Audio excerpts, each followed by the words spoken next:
I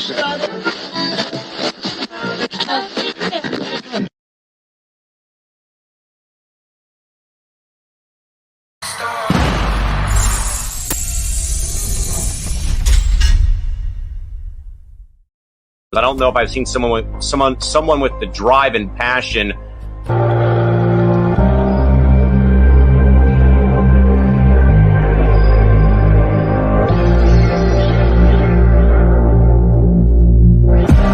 A rising star in this industry. He knows his stuff.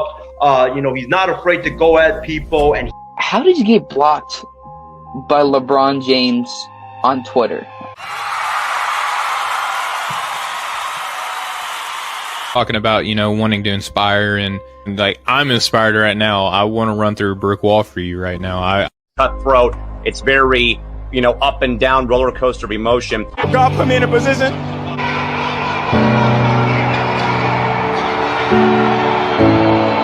It's caught. Diggs, sideline, touchdown, unbelievable. It's always a good time when I get to get on that Dude 2020's show.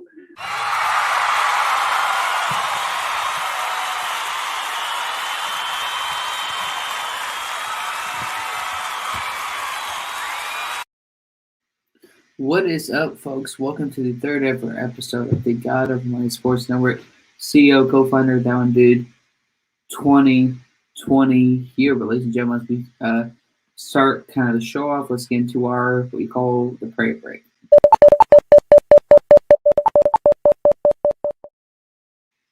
Lord, I know this is a crazy opportunity. I don't know where this is going to go. Let me follow you and only you in Jesus' name. Amen. But folks here, the Bible verse of the day for this episode is Psalms chapter 4, verse 1. Answer me when I call, O God of my righteous. You have given me relief when I was in distress.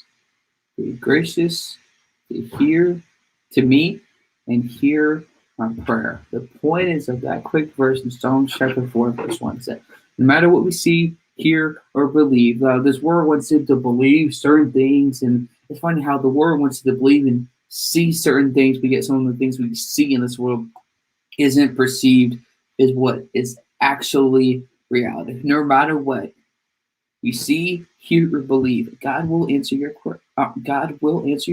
I'm not here preaching prosperity gospel, but it requires faith. It requires means of building a relationship through the word, thanking God, playing worship music, and reading his word. All that does require faith in reading his word. But folks, let's get into the NFL topics here. I know y'all see the topic here. You thinking that I'm maybe sounding crazy or maybe crazier than Skip Bayless out here when I say, is Jerry Rice overrated? Now, let me kind of make this clear before y'all get all up in your feelings and say, oh my gosh, you said Jerry Rice is overrated. Oh my gosh, you're not saying he's elite. Let me make this very clear. There's no doubt Jerry Rice is elite. There's no doubt he deserves what he is to this day and the respect he deserves and has earned. I'm not questioning that. I'm not trying to ignore that. But let me give my takes. Let me present what I have to say. But if y'all agree or disagree or any of that, that is okay. But before we get into that, here we do a thing like we did on Wild Sports Talk tonight. Here we have a scholarship set up here to the Jamie Huntley Park Scholarship. You visit the link down below and also be on my personal Facebook page, be on my Six Sports Network page, the Coast to Coast Entertainment Network, and of course, this network also here, folks. Again, this is Jamie Huntley Park sponsorship here, but when we get that more of that information for you just real quick. Just a moment there. Again, this is the throughout the week of June 14th, MI6 Sports Network, Coast to Coast, the God of My Sports Network will be advertising and promoting viewers to assist in helping the Huntley Park Scholarship started by the San Diego Angels Girls Hockey Club in her memory. She will never be forgotten. The team will be selling Huntley Park stickers along with a memorial decal. For more information on how to support the Huntley Park Scholarship. Please visit https://stinkylockers.com, and more information will be on that link. Decals for your car, stickers for your phone case. Great stuff to support this amazing scholarship. But without further ado, the first NFL topic here for tonight. I know people aren't gonna agree with what I have to say. But when I say is Jerry Rice overrated, that doesn't mean he's not elite. He is elite. He is very talented. There's no doubt he deserves and has earned the respect he has on and off the field. But let me kind of just blow the curtain back here and kind of give my point. When I talk about him, let's talk about Jerry Rice and Larry Fitzgerald. Not necessarily completely in terms of numbers, but in terms of career situations. You can say, oh my gosh, he's at 13 Pro Bowls. 10 All-Pros. He's only missed 36 games as a starter, Jerry Rice. 20 seasons. 3 Super Bowls. That's all a doubt of making of a not overrated receiver.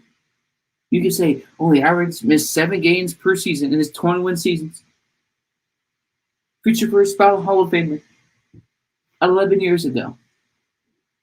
We can get the list going on and on again and again and again. But folks, here's where I want to make my point here about Jerry Rice being overrated. Jerry Rice had the luxury of playing with 2 of the 5 greatest quarterbacks in NFL history. He had Steve Young, Joe Montana first, then Steve Young, Jeff Garcia, played with Rich Gannon. So as you look at this early on, really already in Jerry Rice's entire career, let's neglect the touchdowns and yards just for a second, and we'll kind of bring that into the argument these next couple of moments. Jerry Rice has had the honor and pleasure and had the benefit of the doubt of playing with all Pro Bowl, all Pro, and a ton of Super Bowl winning quarterbacks. That does not mean he isn't talented. That doesn't mean he's not elite. He's very elite. Nobody wants to doubt that. But folks, when we want to talk about honesty, sometimes talking about honesty, it makes people uncomfortable. But talking about things that are honest makes people uncomfortable, means that we can grow. That's what is part of becoming an adult. Living out on your own. That's what it's about. That's why I want to help people grow in their knowledge. If you disagree, that's okay. Put it in the comment section here on the God Over Money Sports Network. We can disagree. But when a receiver has had the luxury of playing with 2 Super Bowl winning quarterbacks, 5 Pro Bowl and multiple Pro Bowl, all-pro quarterbacks, of course he's going to succeed. Now we can kind of talk about the numbers. You can say averaging 9 touchdowns per season in his 21 years. Okay. But here's the thing. If we want to bring Larry Fitzgerald into the conversation, you want to talk about luxury. Let's compare Jerry Rice's career and Larry Fitzgerald's career. Obviously, the numbers are a little bit different because Jerry Rice played longer, so we can give him the benefit of the doubt on that one. But comparing their 2 careers, not necessarily completely because of numbers, the yards, the touchdowns, all those great pro football focus numbers. If you flip the careers of Jerry Rice and Larry Fitzgerald, can all of you honestly tell me that Jerry Rice would have the same type of career with the Cardinals as Larry Fitzgerald has done? I'm not saying Larry Fitzgerald is better. Obviously, you could say I'm speaking a little bit towards biased. Larry Fitzgerald, my favorite receiver of all time. There's no debate about that. I believe he retired from the NFL. So thank you, man, for all the awesome memories on and off the field. But if we're really comparing them, do you think, honestly, just be honest, folks, in the comments, do we honestly think Jerry Rice would have the same impact on the field numbers-wise, etc., with the Cardinals, like Larry Fitzgerald did. If you want to put luxury, let's break it down even more. You don't want to hear about honesty or different opinions. Folks, that's okay. Jerry Rice also played for the Raiders, also played for Seattle. Of course, his numbers are going to be even higher to a certain extent, even though he played a lot of years with the San Francisco 49ers. He played into his late 30s, early 40s. So if Larry Fitzgerald continued his career to play to the same age as Jerry Rice, they can have similar type receiving numbers. If you want to talk about also now, talking about different sides, now Fitzgerald's side, we talk about how Jerry Rice had the luxury of playing with all Pro Bowl, all pro quarterbacks, and two of the quarterbacks he played with won the Super Bowl. Every single quarterback he played with, minimum, won the MVP, was in the MVP conversation. You want to talk about great quarterbacks with Jerry Rice? Let's flip it around. Look at Larry Fitzgerald's careers up into this point. Let's talk about some of the quarterbacks that Larry Fitzgerald has played with. And if you all can honestly tell me that if Jerry Rice played with half of these quarterbacks, he would have the same type of production on the field. Because frankly, that's a bunch of hogwash. Frankly, that is not true in any way. My reaction for y'all to really think that is just binoculars. It's just crazy. So list some of these quarterbacks Larry Fitzgerald has played with. Of course, we know the legend of Kurt Warner, Carson Palmer. But then this list gets even a little bit more dicey. Josh McCown. People kind of remember him. John Skelton. Do you really remember who John Skelton was? No. What about Kevin Cole? Decent backup with the Eagles. Spent a very short time with Arizona. Matt Leinart. Great in college. NFL bust. Josh Rosen. NFL bust. Continuing to come down. Let's see y'all kind of understanding the point I'm trying to make. If you put, let's say, Josh McCown. Let's flip the careers, flip the years they were born and their age and everything. If you were to put Jerry Rice in the situation with Josh McCown, John Skelton, Matt Leinart, Josh Rosen, Derek Anderson, Drew Stanton, Blaine Gabbert, Max Hall, Richard Bartel, John Navarre, Sean King, Brian St. Pierre. That's 17 different quarterbacks in his NFL career. Now tell me, how many different quarterbacks did Jerry Rice have with the San Francisco 49ers? Now, just because I'm making these points, just because I'm making these observations, doesn't mean I don't like Jerry Rice. There's no doubt he's elite. We've been through that conversation already 2 to 3 times in the show. But looking at some of the quarterbacks that Larry Fitzgerald had to play with, oh boy, you're honestly going to tell me, flip their age, everything, when they were born, everything. Think Jerry Rice would have the same on-production field as Larry Fitzgerald? Brian St. Pierre started maybe 2 games with the Arizona Cardinals. Sean King, I don't remember him at all. I don't even know how many seasons he lasted. If he lasted a season or 2 even in the NFL, even on the practice squad. Matt Leinart, he's known for in college with Reggie Bush. In college, not the NFL. Go Kevin Cole. People from back in the day. Eagles backup to Michael Vick. Michael Vick came back into the NFL. If you want to talk about quarterbacks, all the quarterbacks that Larry Fitzgerald played with, minimum Pro Bowl. Let's look at some of these quarterbacks and how many of them really have made the Pro Bowl. Brian St. Pierre. No. Sean King. No. John Navarre. No. Richard Bartel. No. Max Hall. No. Blaine Gabbert. No. Drew Stanton. No. Derek Anderson. No. Matt Leinart. No. Kevin Cole. No. John Skelton. No. Josh McCown now. This is just my point that I'm trying to reiterate to all football fans out there. Looking at the list, the amount of Pro Bowl quarterbacks, elite quarterbacks, Larry Fitzgerald's had to play with. Kurt Warner, Carson Palmer, and Kyler Murray. That's just 3 quarterbacks out of the 16 to 17 different quarterbacks Larry Fitzgerald has played with. He's working with what he has. But going back to Jerry Rice and his numbers, or the quarterbacks he's played with, most of them All-Pro, Pro Bowl, MVPs, 2 of them won Super Bowls.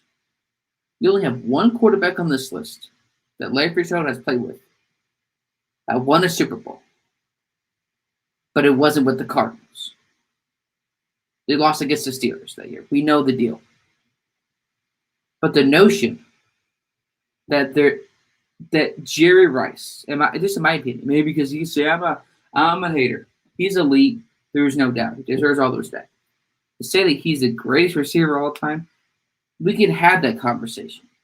But let's make the viewpoint of, hey, Jerry Rice also had the luxury of playing with Pro Bowl, All-Pro, Super Bowl winning quarterbacks. Not a single quarterback on this list appeared in a Super Bowl besides Kurt Warner. Less than 3% of the time. We can keep making these excuses. Keep making these notions. I think Larry Fitzgerald is the top receiver for all time. People can somehow disagree. People can say I have a good point. Some people can say I'm hating. Some people can say I'm crazy. That's okay. That's football. That's the sports world. I can handle that. But let's agree that we can, at least there is a notion that maybe to a certain extent Larry Fitzgerald isn't as respected or isn't as talked about. Not necessarily in terms of his numbers. The numbers speak for themselves.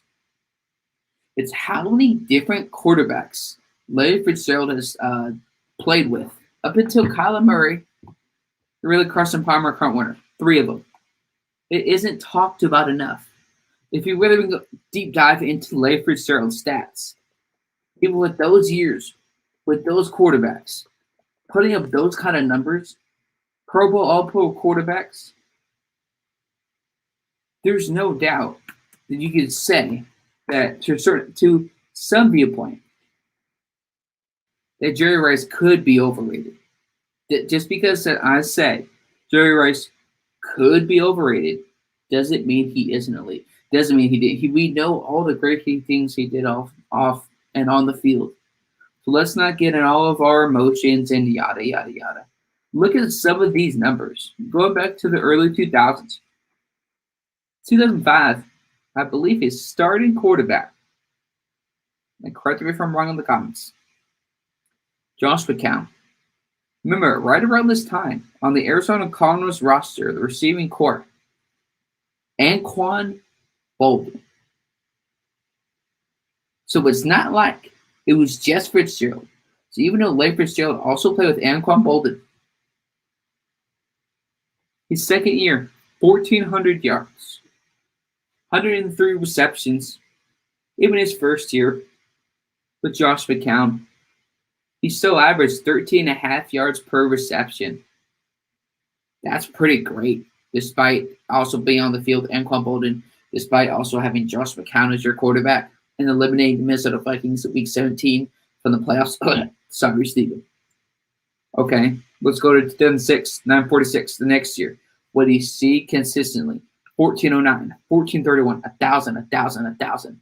And up until necessarily having Kurt Warner from 2010 to about 2009 to 2012, maybe the 2012-2013 offseason.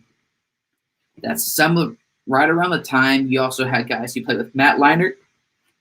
So Matt Leinart was drafted in 2006. Despite having Matt Leinart as one of the quarterbacks on that roster, he still averaged almost 14 yards per reception. But we don't want to talk about that. We talk about how great Jerry Rice is. Yes, Jerry Rice is great. Jerry Rice is elite. But let's also talk more about Larry Fitzgerald and his illustrious NFL career. 2008, 1431, 1,000, 1,000. You had multiple years, even you can say after Kurt Warner and after Carson Palmer. But you put up numbers. Remember, folks, in 2018, for 3 games, Sam Bradford as a starting quarterback. Josh Rosen was also on that roster. Then they benched Sam Bradford for Josh Rosen, who I believe had 11 touchdowns to 14 picks. Sorry, I think it's 11 touchdowns to 15 interceptions in his rookie year in a 2018 NFL season. So I truly hope that maybe y'all could, maybe not necessarily see the light, but understand what I'm trying to say, or understand maybe the point that I am trying to convey. That's all I want people to understand. That's all I want people to know. So whether you agree, whether you disagree, I'm more than happy to hear your comments, questions, or concerns here onto the program tonight on the God Over Money Sports Network. All burps, farts, and words are allowed onto the show. This is my take. Is Jerry Rice overrated? If you talk about the careers of Jerry Rice and Larry Fitzgerald, regardless of numbers, do you think, okay, let's even add numbers. Do you think Jerry Rice will have the same production on the field as Fitzgerald did with those same type of quarterbacks? There's no way, no how that could even be a possibility. Folks, before we get into our next topic, once again here onto the show on the God Over Money Sports Network, we also have throughout the week of June 14th, the Huntley Park Scholarship will be advertising on the MI6 Sports Network, on the Coast to Coast Entertainment Network, on the God Over Money Sports Network. If you have any questions, the link will be down below to donate. For more information on how to support the Huntley Park Scholarship, please visit the link down below that was started by the amazing San Diego Angels Girls Hockey Club in her memory. The team will be selling a Huntley Park sticker along with a memorial decal. You will be remembered in Callan and the hockey community.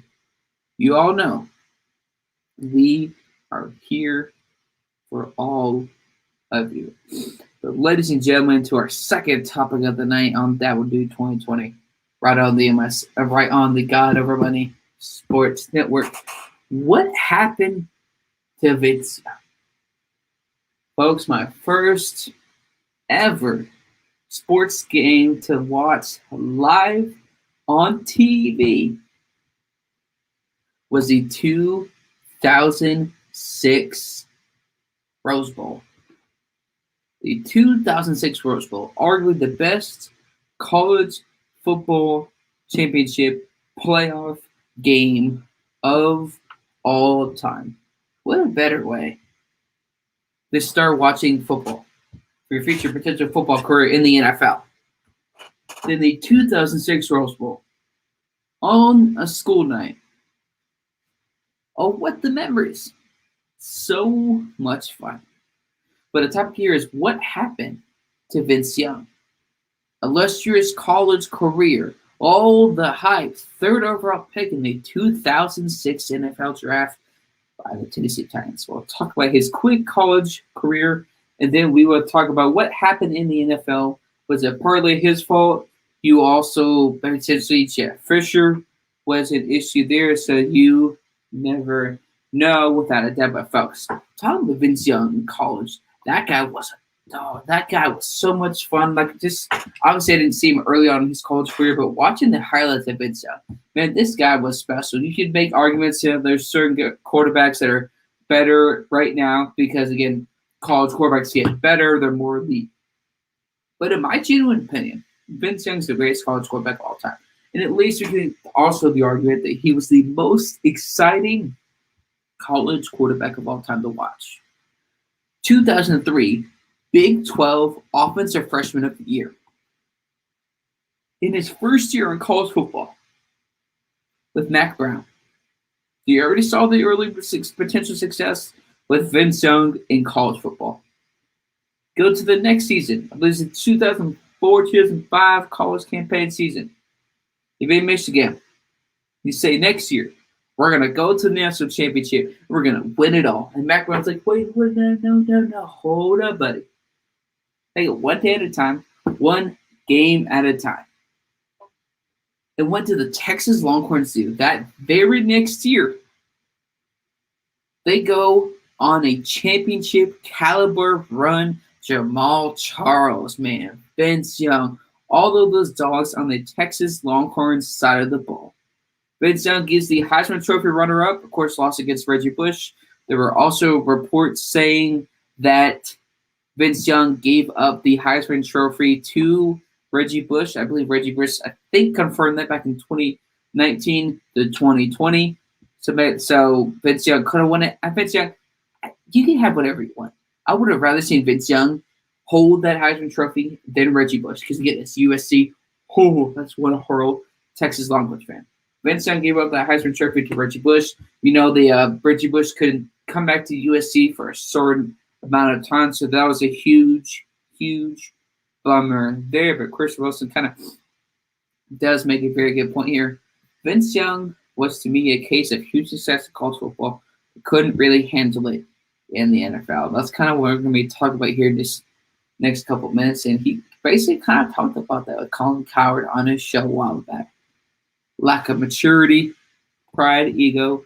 Now, obviously, you could put some of that blame on Vince Young, Christy. There's no doubt. But then you also have a coach in Jeff Fisher, who's not an offensive genius. Well, when I used to play video games, I was playing Madden 07, looking at the receiving core for the 2006 Tennessee Titans.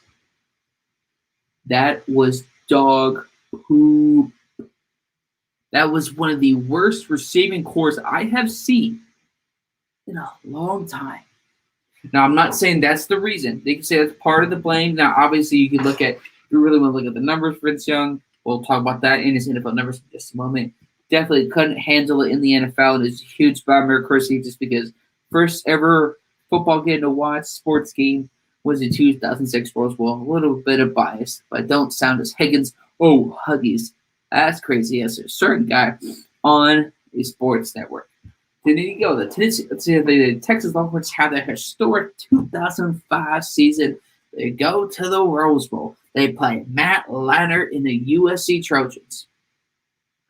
Past 2 years, the USC Trojans have won back-to-back national championships. So the odds seem to be against Texas Longhorns are in favor of the USC Trojans. Matt Leinart, Reggie Bush, Pete Carroll's head coach, the defense coordinator, and Hugh Jackson.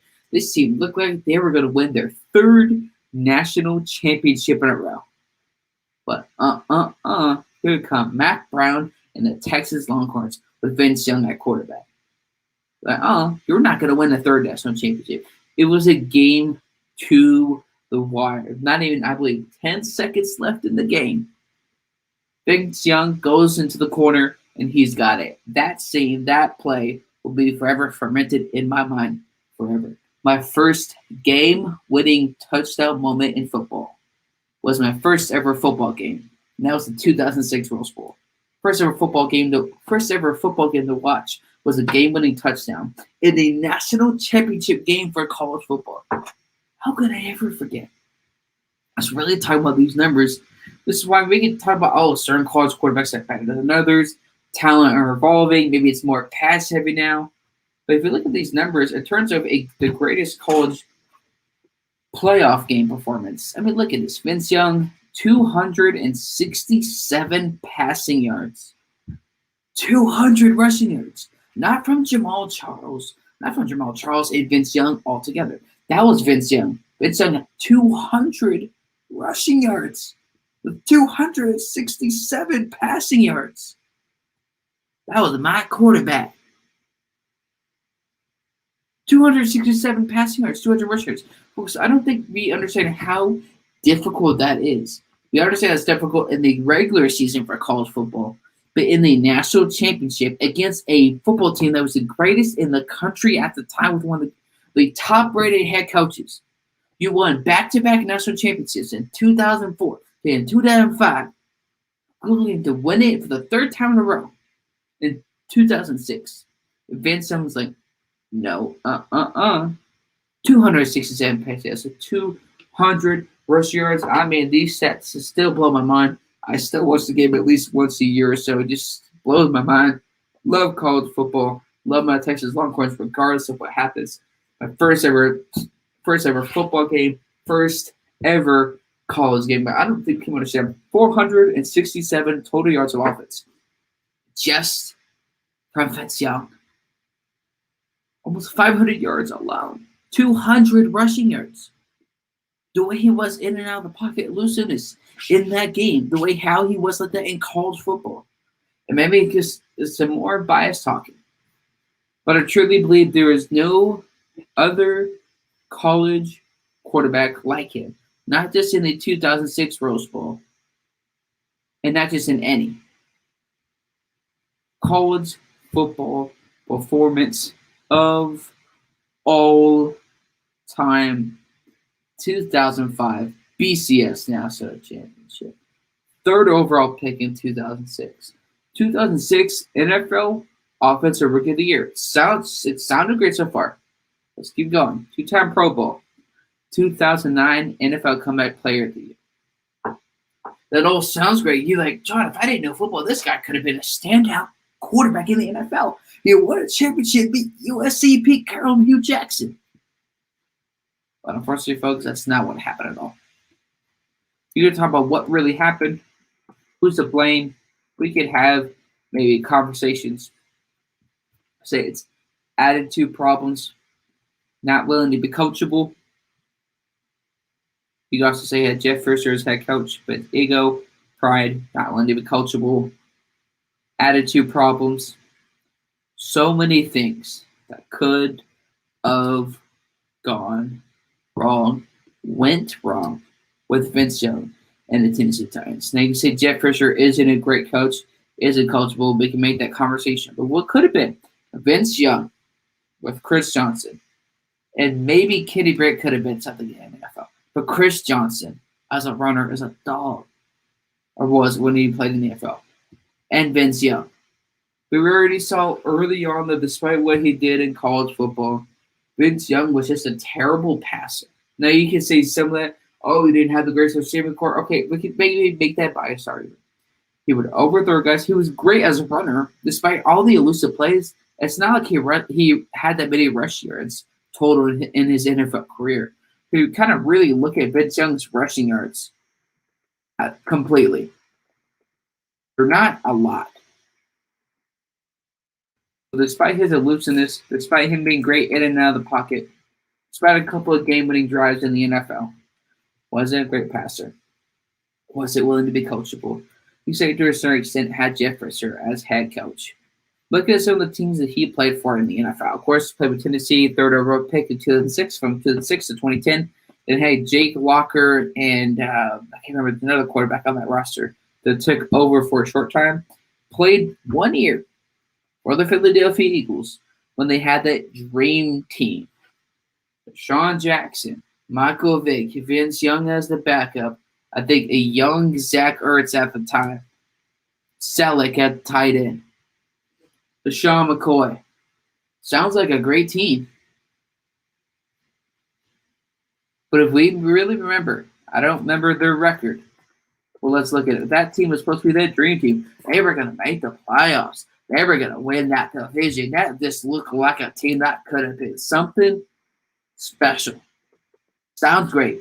Sean Jackson, Michael Vick, Vince Young, all those guys on one roster. Andy Reid, head coach. Sounded great. Sounds great, right? They go 8-8. Jason Pierce at offensive tackle. Sean McCoy at running back. There's supposed to be this dream team. You're going to go to the playoffs. Supposedly people were hyping them up. Fortunately, didn't work out. They missed the playoffs. Andy Reid the next year or so does get fired and gets hired by the Kansas City Chiefs. You know the story from there. Spent a very short time with the Buffalo Bills. Again, a very short time with the Packers in 2013. In the 2014 offseason, back in March of 2014, the Cleveland Browns signed Vince Young to a one-year deal. Of course, it didn't work out, didn't make the final cut, so he was immediately cut in 2014. Played for a very short time in the Canadian Football League with the Saskatchewan. Again, I always pronounce these wrong, so just roast me if you want. Saskatchewan Roughriders, a Canadian Football League football team. Of course, he got injured. It was quickly released. We remember that story coming out. But just breaking it out before we kind of end today's very quick program.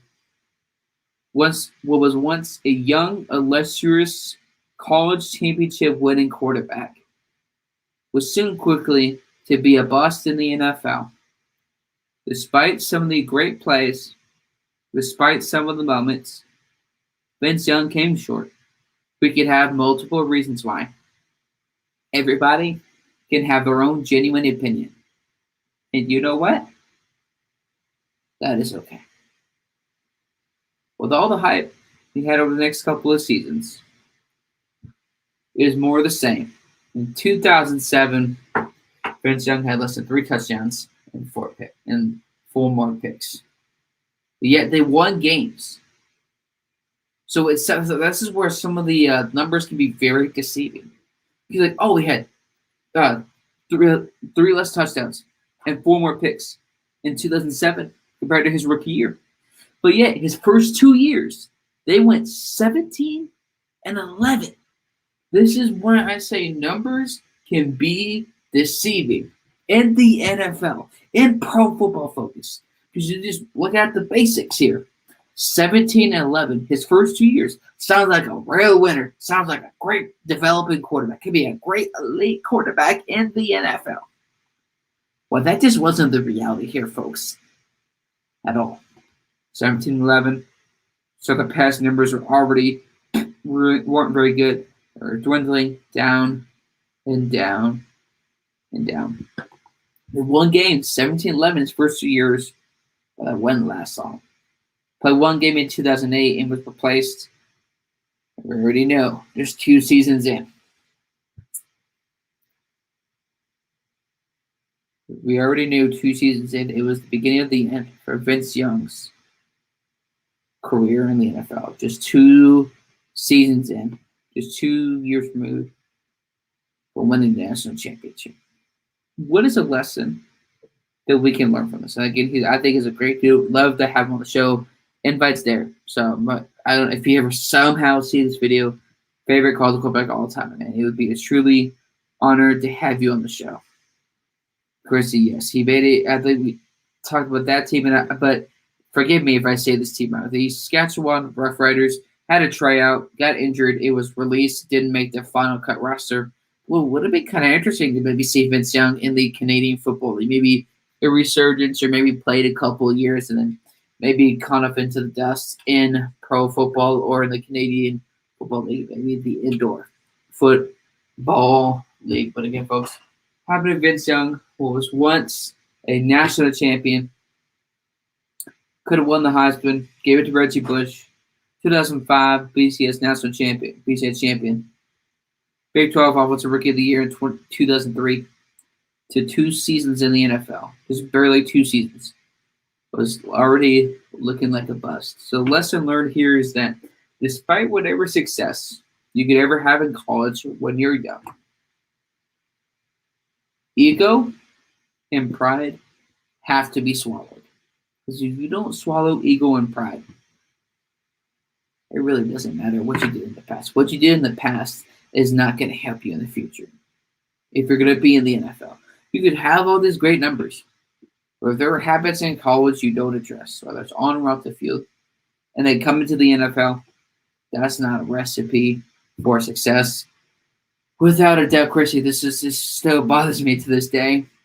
Talk about one heck of a fall. Couldn't agree more. From winning a national championship to not making the 53-man roster just a couple of 3 to 4 seasons in the NFL.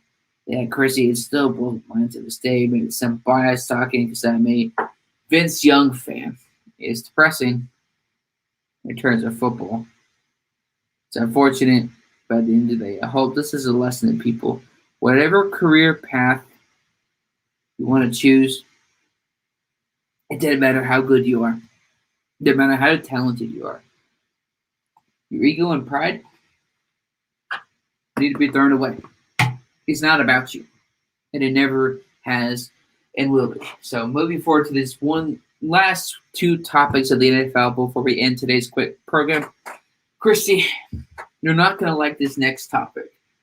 You're not going to like this next topic here. It's about a certain NFL team's quarterback of a certain fan that you could be.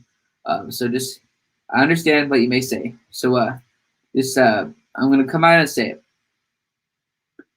Was Tony Romo overrated in the NFL? Now, I know that, I'm a Cowboy. Yes, I am a Cowboy hater. Yes, you could give me that credit.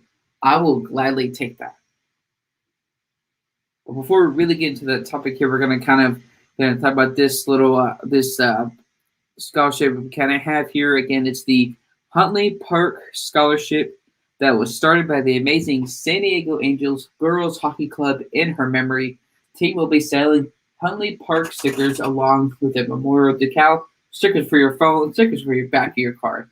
It's going to be great. They are all the stickers that you buy and decals will be put towards the Huntley Park Scholarship. For more information on how to support the Huntley Park Scholarship, please visit the link down below. The link is also on my personal Facebook page.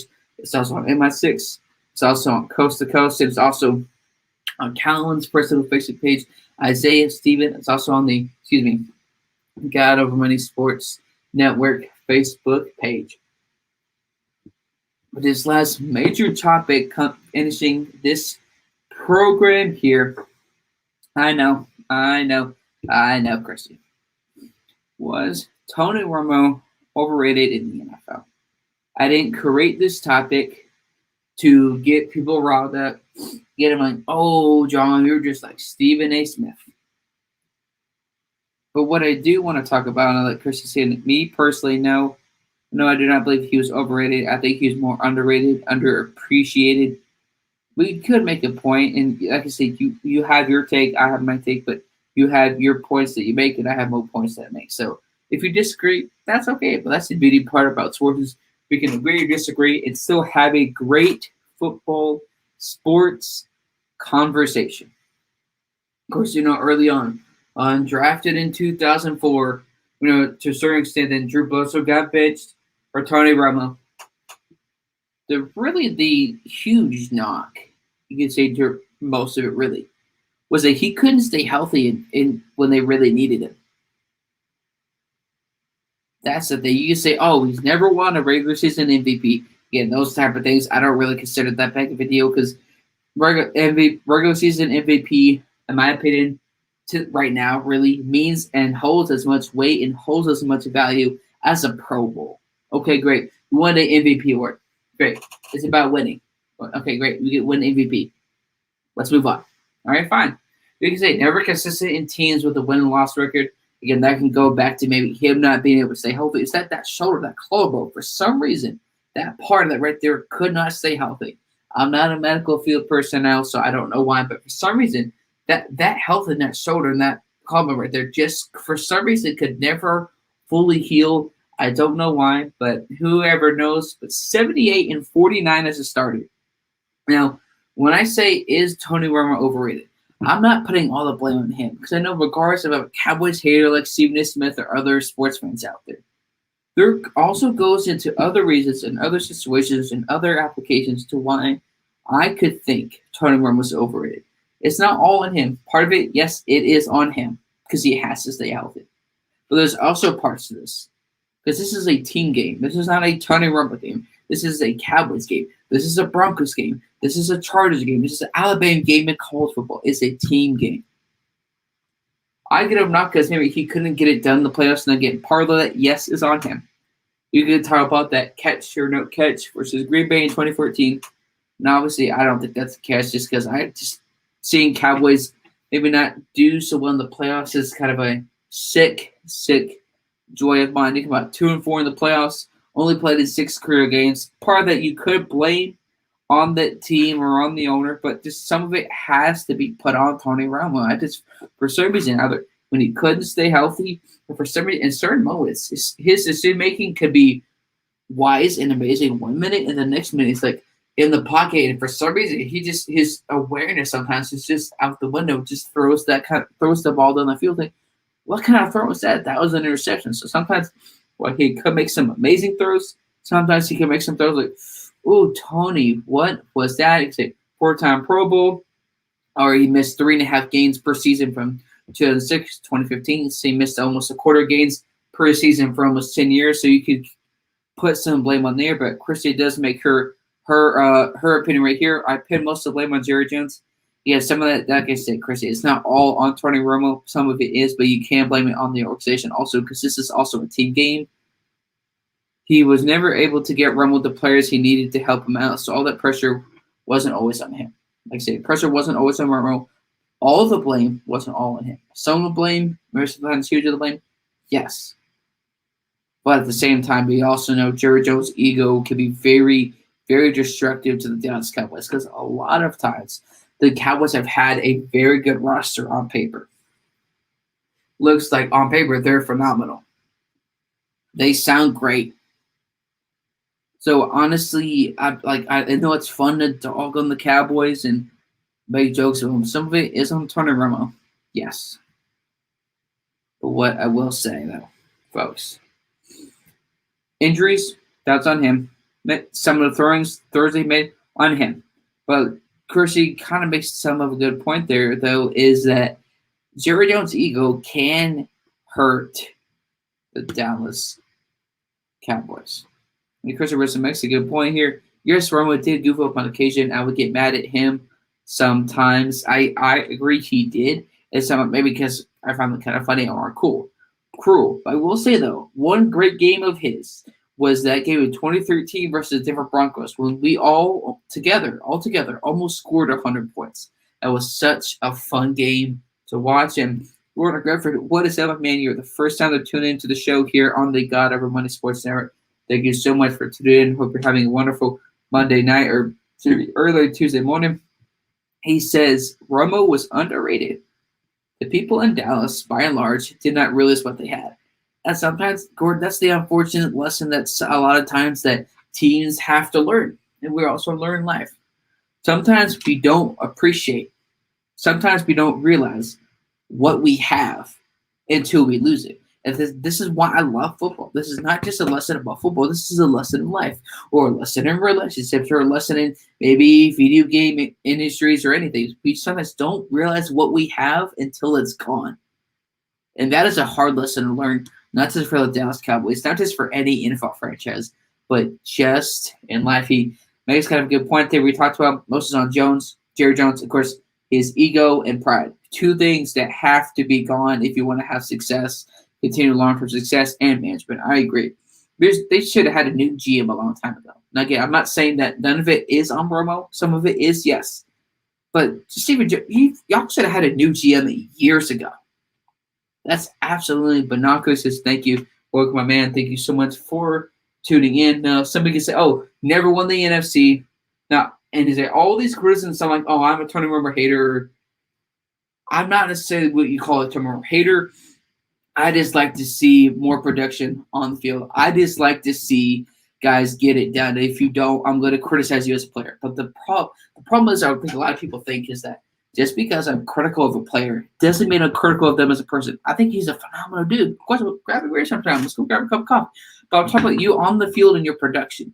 Regardless, some of it, yes, is your fault. Some of it, yes, you can have an argument that's on the organization, on Jerry Jones' ego. Should have had a new GM a long time ago. Your son, Stephen Jones, shouldn't be a GM. Not in Madden, not in 2K, and especially not for a franchise like the Dallas Cowboys. Yes, I've been critical of Romo up until this point. Well, I'll give some points to where maybe I'm not so critical, or maybe I can be a little bit more nice. 24 comeback games in his career. 29 game-winning drives. He won almost 63% of his career games. So there's no doubt. There's a lot of some bad that was on him but also on the organization. And there's also some good. So that's the thing is maybe we could have solved the full potential of Tony Romo if Jerry Jones and his ego and pride didn't get in the way. Couldn't have they got better players? Remember, they had for a time on defense. You had DeMarcus Ware, you had Marion Barber, who was he pre-Derrick Henry without the numbers. Derrick Henry is what Marion Barber was, but with the numbers and is better.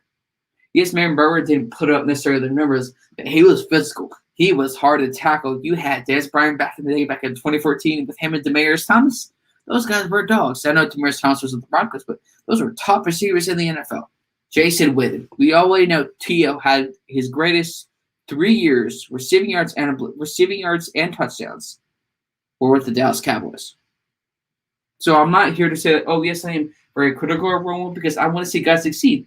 But also, I'm not going to hold anybody exempt. So if my Broncos don't get it done, I'm not going to be biased. I'm not going to be a Higgins. I'm not going to be an Isaiah. I'm going to hold them accountable because I take football very seriously. It is, in my opinion, the best sport on the planet. Some people can say this, hate it or not, he was good, but was never great. You say, yeah, he was good because I was on him. You say, oh, maybe he wasn't never great because something like you said, on the organization, on ego, not getting the right players, or even when. The Dallas Cowboys had the right players. They couldn't get it done. Could blame it on the organization. Could blame it on Jerry Jones. With winning over 60% of his games, people could say, maybe too critical, has nothing to show for it. Now, could that be partly on him? Yeah. Could be also on the organization. Yes. Then we could say, oh, John, all those comeback winning games. Sounds great, but never appeared in a Super Bowl. Again, I'm not saying I'm a fan of Romo. Some of that blame is on him. Not all of the blame goes on Romo. That is not me saying that as a Tony Romo fan.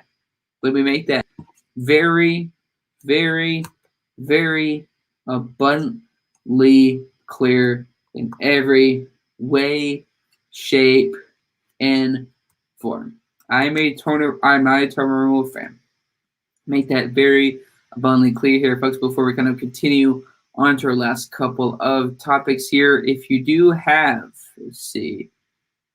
a prayer request, text 281-675-5081 or email the God Over Money Sports Network at gmail.com. All the prayer requests are private. Whoever sees that prayer request will be it's just between you and them. Nobody else is going to know about it. It's private. It's personal. We understand.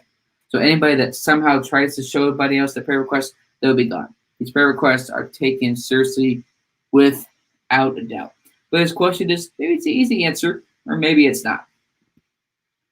Who would you rather have in the regular season? Matthew Stafford or Tony Romo? Maybe maybe I'm too crazy, or maybe I need to go to bed for even wanting to ask that question. But who would you rather have in the regular season? Matthew Stafford or Tony Romo? Let me know what y'all think in the comment section below here before we kind of end today's very quick program right here. But again, like I said, here on the God Over Money Sports Network and all over the single place right here without a doubt. The Hunley Park Scholarship was started by the San Diego Angels girls hockey. In her memory, the team will be selling Hunley Park stickers along with a memorial decal. All stickers bought in future stuff that help support. The stickers or the decal will be put towards that scholarship. Link will be down below for more questions, and not just my personal Facebook page, MI6, Coast to Coast Entertainment Network, and the God Over Money Sports Network. The God Over Money Sports Network on my personal Facebook page, on Isaiah's, on Callan's, on Steven's. So if y'all want to feel free to donate that any way, shape, or form. But Christy Wilson also says here on her question, give me just 1 second here. Again, I know somebody's backstage, but stay there until after or until we go into today's final thoughts. She says, did you expect me to answer that? To be honest, Christy, no, I didn't. Because at least with you, you're a Cowboys fan that is rational. That can at least we can have a conversation. Some Cowboys fan that have oh no, Tony Romo was great. told him Romo wasn't the. Oh my gosh, the Dallas Cowboys are making the Super Bowl every year. At least we can have a rational conversation and not being a crazy Cowboys fan, like maybe Skate Bayless or somebody else, or being a biased, crazy bipolar sports fan like Isaiah Leon. With it. Again, you try to be rational. That's great though. Again, there's nothing wrong with supporting your teams. I'm not saying don't support your teams, the Dallas Cowboys, yada yada yada. All I'm saying is that being rational, being realistic, but also supporting your team is great. So hats off to you, Christy Wilson, on that. But our NFL news for the day will end today's 1 hour program. Then we got some big news coming. Having a special guest coming Friday.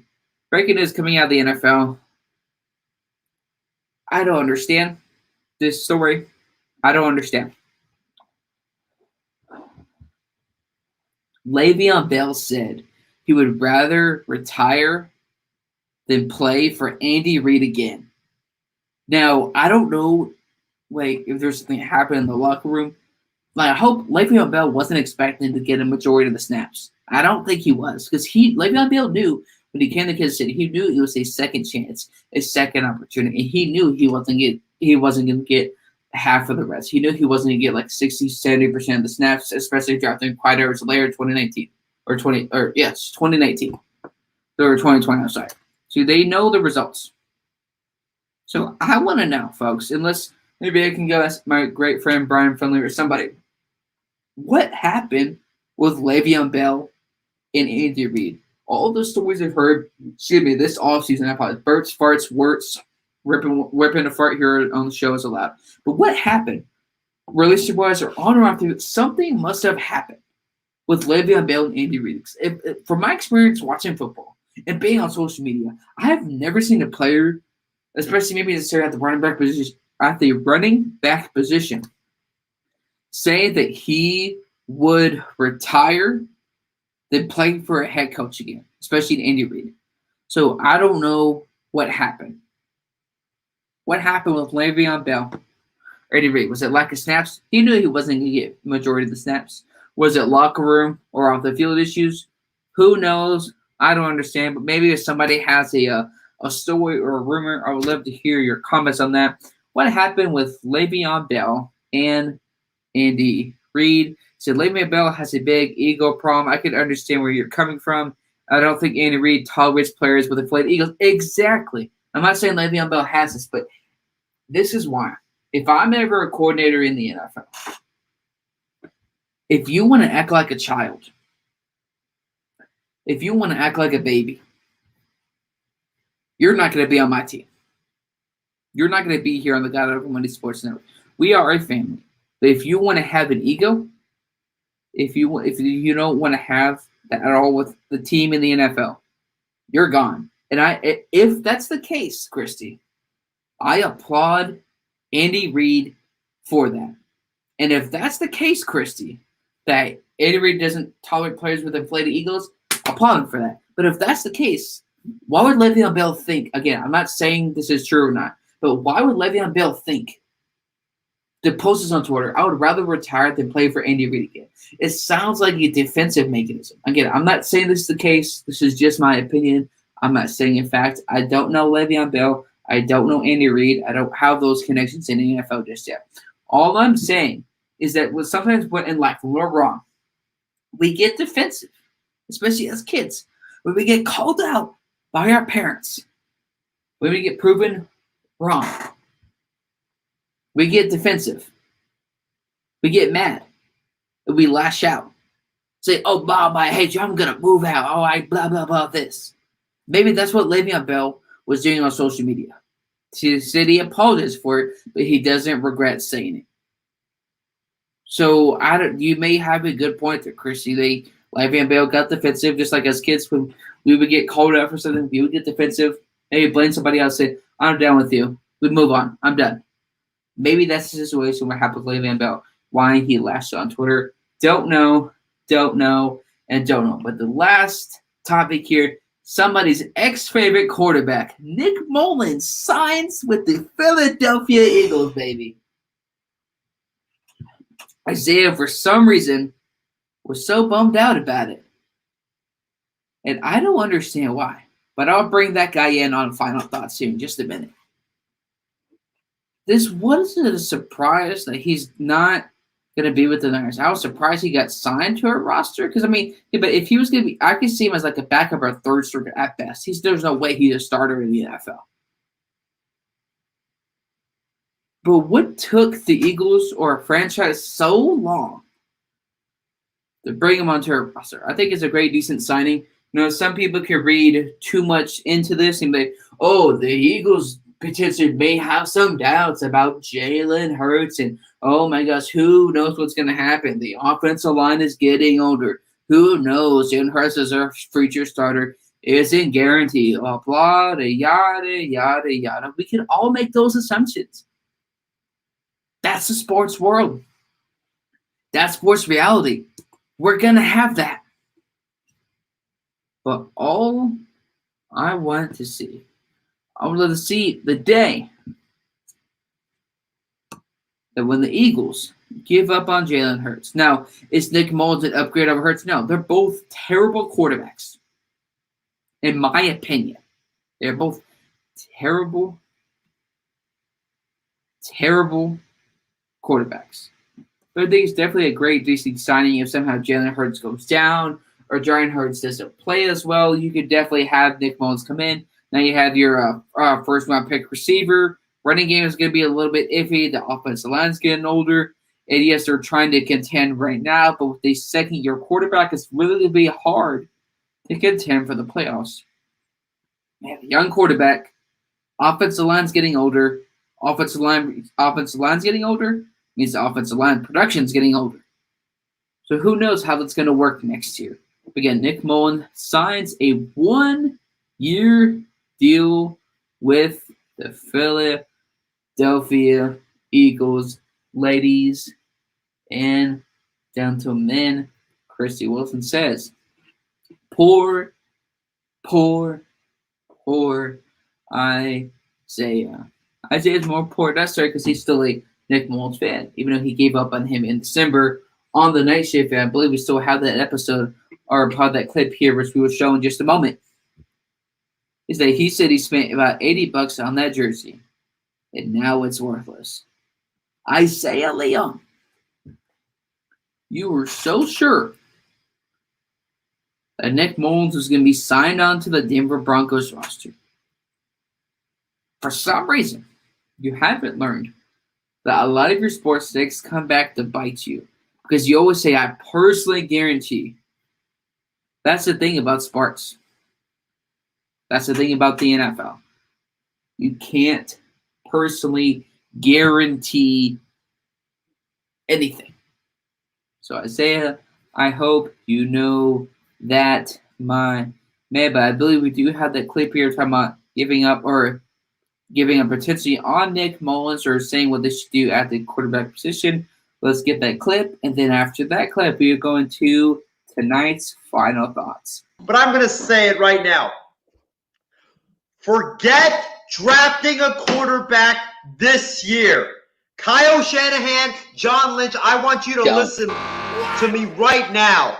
Stick with Nick Mullins as the bridge quarterback, and let's tank next season so we can draft Keaton Slovis. Because Keaton Slovis, I keep saying this every time we talk about USC. This kid is going to be the number 1 pick in 2022. This kid is so good. He's got a great arm. He's got great footwork. He's got great pocket awareness. And most importantly, he is just so calm and collective no matter the situation. This kid, I believe right now, I'm going to go on the air and say this. It might be probably the worst thing I've ever said, but I don't care. I'm going to go on the air regardless and say this. This kid is going to be the best quarterback to come out of USC ever. He's going to be the best quarterback.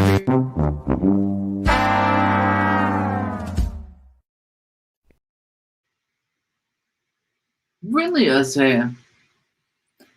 Is that how you feel? Without further ado, let's go into tonight's final thoughts.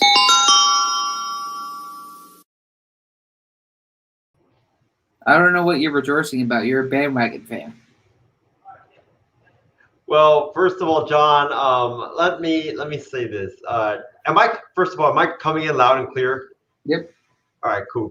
Because I'm in this hotel business center right now. But let me just say this. Like my name says, H-Town, rise up, baby. It's time to rise up. But So you basically giving up on the Oakland is live on air, even though you work for them, and this is live. So not necessarily a good idea, buddy. well, I haven't given up on them. I work for them, but I had to That's not what the chat says. Ooh. I had to get this in Houston because all the clothes that I brought, I literally would have got my butt kicked on the street if I walked out in them. So I was like, yep, I'm not wearing any of that. Got to wear this for the rest of my trip. Christy, it's because he went to Houston the other day and he was about to buy a Deshaun Watson jersey for about $50. He's also about to buy some other Houston stuff. So I guess wherever city he goes in, typical bandwagon fan that will never, ever, ever change. But I will come back to you after tonight's final thoughts here. But again, folks, it's been a great, quick, and easy show here for a little over an hour. They expected to be that long with barely 7 topics on tonight's show, but been great. Looking forward to the next time. But thank you all so much for the support. We will see y'all later. Have a good one.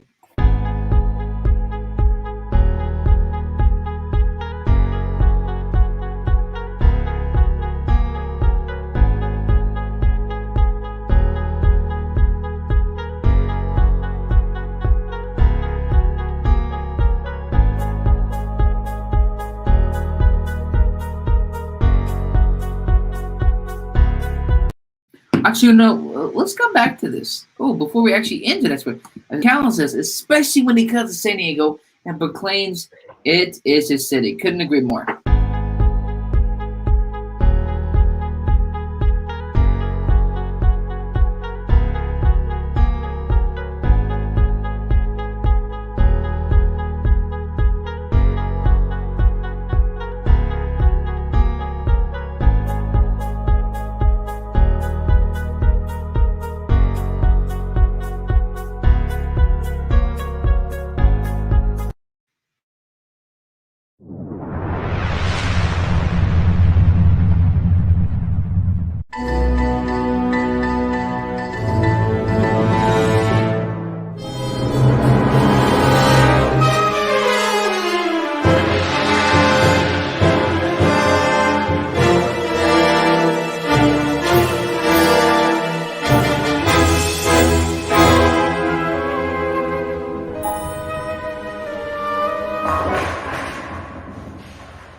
Even cared you'd actually be here.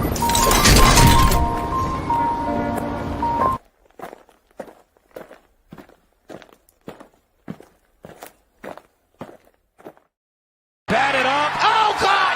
Stokely down the sideline. Can they catch him? Stokely! Wow! Touchdown! Blackwell stepping up and throwing deep down the far sideline.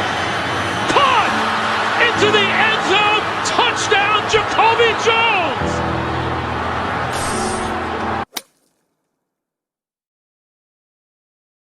God cares for you on a bigger level that more than we could comprehend. Dude, no matter where the result of the game is, Toss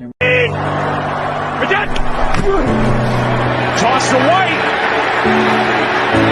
He's in! Patriots win the Super Bowl! no matter that game-winning touchdown, you don't get that job. If they say no, I shall rejoice in the Lord, because the goal is to not be here on this earth forever. And what it looks like, give thanksgiving to God, because through faith, all things are possible. God is doing it for our favor.